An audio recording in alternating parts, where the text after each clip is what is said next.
పదండి.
రే జేమ్స్, తన పేరు అమ్ము అని నీకెలా తెలుసు?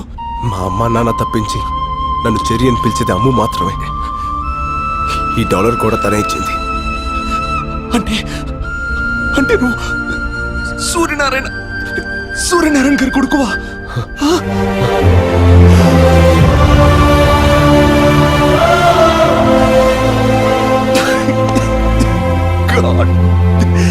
ఉండు, ఒక్క నిమిషం ఉండు.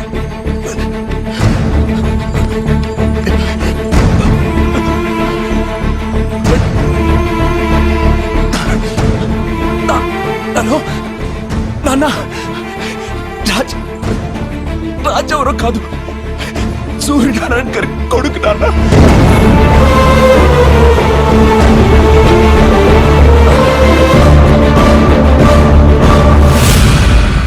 పద, హాస్పిటల్కి వెళ్దాం. ఇప్పుడు నేను బతకడం ఇంపార్టెంట్ కాదు, ఒక నిజం బతకడం ఇంపార్టెంట్, ఒక ఆశయం బతకడం ఇంపార్టెంట్. ఆ రోజు ఊరందరికీ పట్టాలు పంచుతుండగా జరిగింది ప్రమాదం కాదు, ప్రమాదంగా సృష్టించారంతే. మా నూరు రాయదుర్గం. ఆ గ్రామ ప్రజలకి కనిపించిన దైవం సుంకులమ్మ అయితే కనిపించే దేవుడు మీ నాన్న సూర్యనారాయణ. మీ నాన్న రఘుపతి గారు కాలేజ్ రోజుల నుంచి ప్రాణ స్నేహితులు. వారిద్దరి మధ్య ఉన్న స్వచ్ఛమైన స్నేహం వల్ల మీ నాన్న మాట కోసం రఘుపతి గారు తనకున్న 3000 ఎకరాల్ని రాయదుర్గం కూలీలకి కౌలుకిచ్చి వాళ్లకు బతుకుదెరువు చూపించారు. వ్యాపారం కోసం రఘుపతి లండన్ వెళ్ళిపోయాక ఆయన బావమర్ది బళ్ళారికో బంగారం లాంటి నిజం తెలిసింది. సార్, మీ గెస్ చాలా కరెక్ట్. మీరు అనుకున్నట్టు ఈ మట్టి ఈ ఏరియాలోది. ఏ 3000 ఎకరాలైతే రఘుపతి గారు రైతు కూలీలకి కౌలుకిచ్చారో అందులో ఏ గ్రేడ్ ఐరన్ ఓర్ ఉంది. తవ్వి అమ్ముకుంటే ఇంట్లో బాత్రూమ్స్ కూడా బంగారంతో కట్టించుకోవచ్చు. ఈ జనానికి అనుమానం రాకుండా ఉండకోసమే పైన పవర్ ప్రాజెక్టు, కింద మన ప్రాజెక్టు. తవ్వుకున్నోడికి తవ్వుకున్నంత. ఈ ప్రాజెక్ట్ కట్టేది మీ పిల్లలకు ఉద్యోగాలు ఇవ్వడం కోసం, మీ బిడ్డల బతుకులు బంగారం చేయడం కోసమేనని జనాన్ని ఒప్పించారు. ఫ్యాక్టరీ పడిందంటే ఇంకా మన పిల్లల బతుకులు బంగారమే. ఉద్యోగాలు, ఫ్యాక్టరీలు అంతా అబద్ధమని, నేలతల్లి గుండెల్ని తవ్వి ఇనుప ఖనిజం అమ్ముకోవడానికే ఇదంతా ఉపాయమని ఎన్నో విధాలుగా నచ్చజెప్పడానికి ప్రయత్నించారు మీ నాన్న. ఇనప ఖనిజం పడితే మాకేంది, బంగారం పడితే మాకేంది. మా గిన్నెలో ఇంత మొత్త పడాలయ్యా, మా దారిని మమ్మల్ని వదిలేయ్యా. కానీ గొర్రె కసాయవాణ్ణి నమ్మినట్టుగా ప్రజలు బళ్ళారి మాటనే నమ్మారు. ఏందయ్యా ఇది? వాళ్ళకి లేని బాధ నీకెందుకు చెప్పు? వాళ్ళు పసిబిడ్డల్లాంటి వాళ్లే, మనమే మార్చుకోవాలి. రఘుపతి లండన్ నుంచి రాగానే ఈ విషయం గురించి మాట్లాడతా. వాడు నా మాట కాదంటావు. ఎక్కడే నిజాన్ని శంకుస్థాపనకొస్తున్న రఘుపతికి చెప్పేస్తాడోనని రాత్రికి రాత్రే మీ నాన్నని ఎత్తుకెళ్లారు. రఘుపతి ఊరు వదిలి వెళ్లే వరకు నోరు విప్పితే నిన్ను మీ అమ్మని చంపుతానని బెదిరించారు. ఆ తర్వాత రోజు రఘుపతి గారు లండన్ నుంచి వచ్చారు. ఊరందరి కళ్ళు రఘుపతి గారి కోసం చూస్తుంటే ఆయన కళ్ళు మాత్రం మీ నాన్న కోసం వెతికాయి. సూర్యనారాయణ వేస్తాడనుకున్నాను. ఏడి బళ్ళారి వాడు పేదోళ్ళకి మేలు జరిగితే మొక్కు తీర్చుకుంటానని శ్రీశైలం వెళ్ళాడు. ఓహో,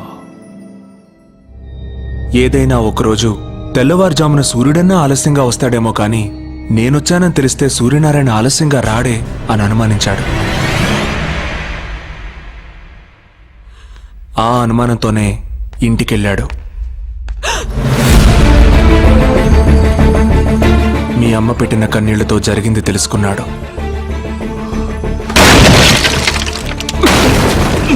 స్నేహితుణ్ణి కాపాడుకొని బళ్ళారికి బుద్ధి చెప్పాలనుకున్నాడు.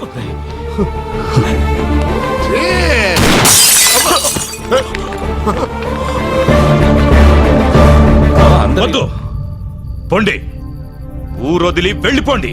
బళ్ళారి అవమానంతో ఊరిని వదిలాడు కానీ బావ ఆస్తిని వదులుకోలేకపోయాడు. మన ఊళ్ళో ఈ రోజు నుంచి కౌలుదారులుండరు, పట్టాదారులే ఉంటారు. వచ్చే పౌర్ణమి రోజు నా కూతురు చైత్ర పుట్టినరోజు. ఆ రోజు సుంకులమ్మ సాక్షిగా నా కూతురి చేతుల మీదుగా మీకు పట్టాలిచ్చి మిమ్మల్ని శాశ్వతంగా రైతుల్ని చేస్తాను. మీరు అనుకున్నట్టుగా కుటుంబానికి ప్రమాదం తలపెడితే యావదాస్తి ట్రస్ట్కి పోతుంది తప్ప మీకు దక్కదు. ఏ క్లాస్ కైనా ఏదో ఒక బొక్క ఉంటుంది కదంటయ్యా, కాస్త ఎత్తుకు చూడు. ఒక్క అవకాశం ఉంది. రఘుపతి గారి తదనంతరం ఆస్తి ఆయన కూతురికి వెళ్తుంది. అవును. 18 సంవత్సరాలకు ఆ పిల్లకి మైనార్టీ తీరిపోతుంది. ఆ తర్వాత ఒకే ఒక్క సంతకంతో ఆస్తి అంతా మీ సొంతం అవుతుంది.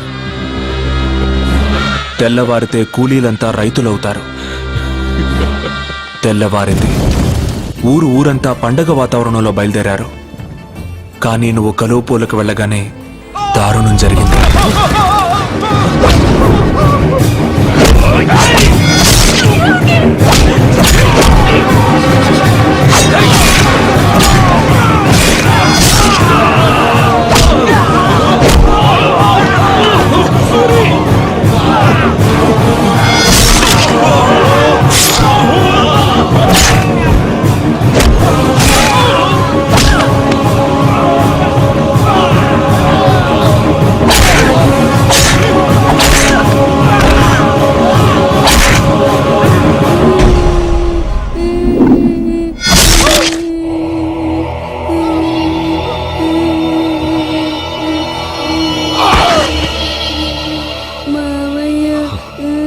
ఈ రోజు నుంచి నేను మావయ్యని కాదు, మీ నాన్నని.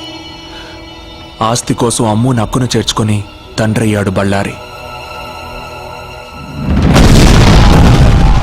బతికిన వాళ్ళని బెదిరించి బాణాసంచా కాలుస్తుండగా ట్రాన్స్ఫార్మర్ పేలి ప్రమాదం జరిగిందని ఊరిని పోలీసుల్ని నమ్మించాడు. నీళ్లతో తడవాల్సిన నేల నెత్తురుతో తడిసింది. మట్టి కోసం పోరాడిన మీ నాన్న మట్టిలోనే కలిసిపోయాడు.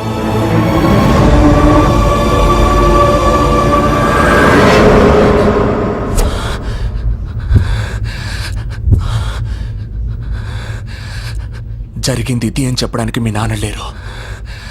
ఇప్పుడు అవకాశం నీకొచ్చింది. దేవుడు నన్ను ఎందుకు బతికించాడో ఇప్పుడు అర్థమైంది. ఇదిగో ఆ 3000 ఎకరాల దస్తావేజులు. వెళ్ళు, మీ నాన్న కోరిక నెరవేర్చు. జేమ్స్, హాస్పిటల్కి వెళ్దాం పదా.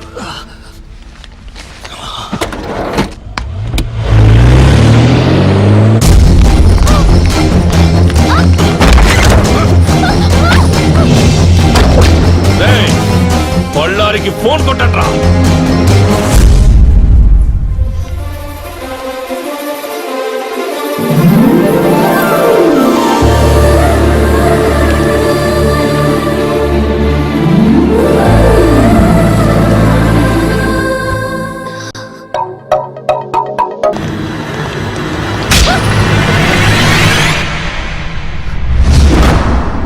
ఏంటే, నన్ను చూస్తే భయం వేయడం లేదా?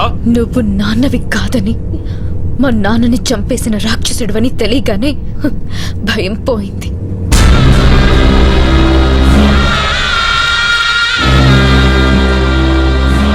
ఇంతప్పటి నుంచి పెంచాను. నేను నాన్నని కాదని దానికెలా తెలిసింది లాయరు? సరిగ్గా తను మేజర్ అయిన రోజు రాత్రే ఇంట్లోంచి పారిపోవాలన్న ఐడియా దానికి ఎట్ట వచ్చింది లాయరు? నన్ను అడుగుతున్నారేంటండి? నాకేం తెలుసు? నీకు తెలియకుండా నీ కొడుకు జేమ్స్ ఫారెస్ట్ లో ఏం చేస్తున్నాడ్రా? నీకు తెలియకుండా నీ కొడుకు దీన్ని కాపాడడం కోసం ఎందుకు పనిచేస్తున్నాడ్రా? తెలుసురా, నేను పంపితేనే నా కొడుకు అమ్మును కాపాడటానికి ఫారెస్ట్కి వెళ్ళాడు. యుద్ధంలో గెలవాలంటే ముందు చనిపోయేది సైనికులే నాన్న అని చెప్పి మరీ ప్రాణాలు తెగించాడ్రా. అసలు ఈ కథకి ఆక్సిజన్ పోసిందే నేను. ఏంట్రా అలా చూస్తున్నారు? మీలాంటి వ్యధలు చేసిన పాపాలంత తొందరగా మర్చిపోరు. ఒక్కసారి చేసిన గుర్తుకు తెచ్చుకోండి. ఆస్తి మీ సొంతం కావాలంటే 15 సంవత్సరాలు మీరు ఓపిక పడ్డారు. తను మేజర్ అయితే ఆస్తి మీ సొంతం చేసుకోవచ్చని ఆ రోజు మీకు చెప్పింది మీ మేలు కోసం కాదురా, అమ్ము మీ నీడలో సేఫ్ గా ఉండటం కోసం. ఎదిగే తన వయసుతో పాటు నిజాన్ని నూరిపోశాను. తను మేజర్ అయ్యే లోపు మాకు మగాడు కావాలి. అందుకే కత్తిలో ఉండే పదును, బుల్లెట్ లో ఉండే పవరు, బాంబులో ఉండే విస్ఫోటనం, ఈ 3 బస్తీ కుర్రాళ్ళలో చూసి మీకు మొగుడుగా సెలెక్ట్ చేశాం. రే, నా పక్కనే ఉంటూ నా ఉప్పు తింటూ ఎట్టా చేసావరా ఇదంతా? నిన్ను చూసే నేర్చుకున్నాను బళ్ళారి. చంపరా. 1000 గడపల్లో దీపాలు వెలగాలంటే మన ఇంటి దీపం ఆరిపోయినా పర్లేదన్నాడురా నా కొడుకు. కానీ చంపే ముందు మీరందరూ ఏమవుతారో ఆలోచించుకోండి. ఏంట్రా ఆలోచించేది? నీ బస్తి నా కొడుకు వచ్చి మా ఇంట్లో చెప్పాలని ఆపుతాడా? బస్తీ నా కొడుకు కాదురా కుర్రాడు. రాయదుర్గం గుర్తుందా? 3వ వార్డు 4వ వీధి పంచాయతీ ఆఫీసు పక్కిళ్ళు సూర్యనారాయణ. సూర్యనారాయణ కొడుకేరా కుర్రాడు. సూర్యనారాయణ కొడుక? ఏంట్రా అడు సూర్యనారాయణ కొడుక?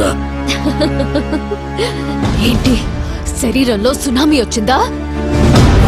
దేవుడు ఎంత గొప్పవాడో చూసారా? పేదవాళ్ల కన్నీళ్లకు కరిగి ఆ సూర్యనారాయణ కొడుకునే మాకు కలిపాడు. ఇప్పుడు వాడు బయలుదేరుంటాడు. కాదు, నా మొగుడు బయలుదేరుంటాడు. అడుగులో అడుగేస్తూ జనం కోసం ముందడుగేస్తూ జూను విడిచిన పులిలా, జూలు బెదిల్చిన సింహంలా, సీమగడ్డ మీద పోలో గుర్రలా దూకపోతున్నాడ్రా.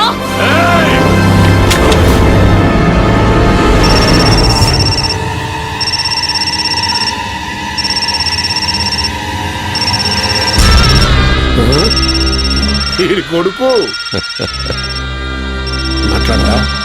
మాట్లాడో. ఇది వాడికి హ్యాండ్ ఓవర్ చేసిన డాక్యుమెంట్స్ తీసుకుని రాయదుర్గానికి రమ్మను. ఎక్కడి నుంచి అయితే వాడు తప్పించుకున్నాడో అక్కడే వాడిని ఫినిష్ చేస్తాం. లేకపోతే ఇది ఇక్కడే దచ్చది. మాట్లాడో. హలో నాన్న, నేను అమ్ముని తీసుకుని రాయదుర్గం వస్తున్నా. రాజుని పేపర్లు తీసుకుని అక్కడికి వచ్చేయమ్మా. అమ్ము చచ్చిపోతుందన్న భయంతో చెప్పలేదురా. అక్కడికి వెళ్ళి మీరు చావబోతున్నారన్న ఆనందంలో చెప్పా.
అదే నడక, అదే పొగరు.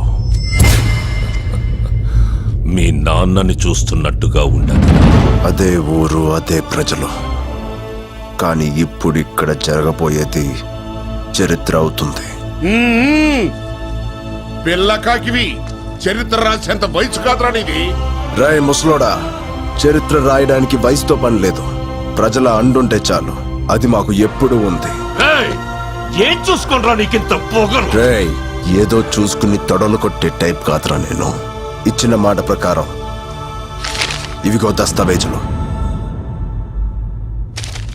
అమ్ము ఎక్కడా? అమ్ము ఇక్కడ లేదు. ఎక్కడుందో ఇక్కడున్న అందరికీ తెలుసు. కానీ ఎవ్వడూ నోరు విప్పడు. అక్కడ చూడు.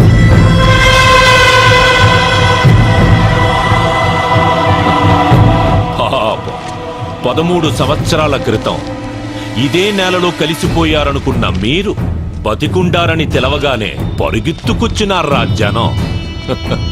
మాకు ఆస్తి కావాలి, వాళ్ళకి నువ్వు కావాలి, నీకు మీ నాన్న ఆశయాన్ని పూర్తి చెయ్యడం కావాలి. వా అన్నట్టు నువ్వు బెట్టింగ్ లో కింగ్ అంట, గెలుపు తప్ప ఓటమి తెలియదంట. అందుకని అబ్బాయి, మనం ఒక పందెం వేసుకుందాం. అందులో నువ్వు గెలిచావనుకో, అమ్ము నీదే, ఆస్తి నీదే. పెంచిన తండ్రి ప్రాణాల కోసం నా ప్రాణాన్ని పందెంగా పెట్టా. కన్న తండ్రి కల నిజం అవడం కోసం ఎన్ని ప్రాణాలైనా తీస్తా. తీయటం కాదు, ప్రాణం పొయ్యాలి. 10 నిమిషాల్లో పోయే ప్రాణాన్ని కాపాడగలవా? 10 నిమిషాల్లో చచ్చేది ఎవరనుకుంటున్నావా?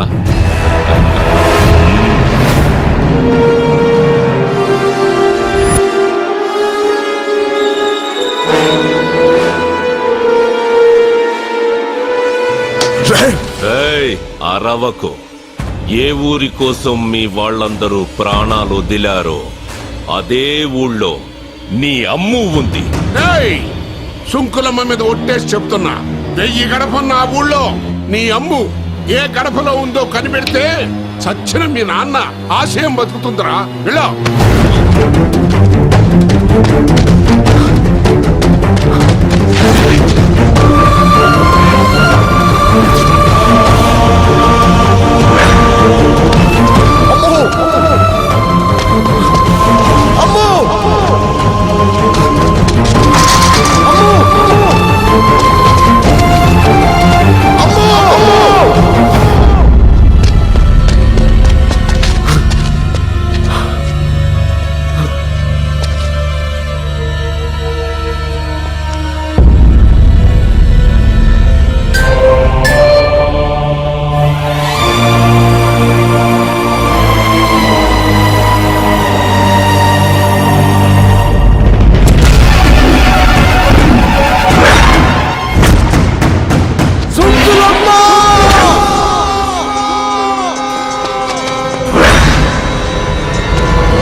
సూర్యనారాయణ పెట్టంటే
కరెంటు కోత చూసాం, వరి కోత చూసాం, ఊరికి ఓచ కోత చూపించు బాబు.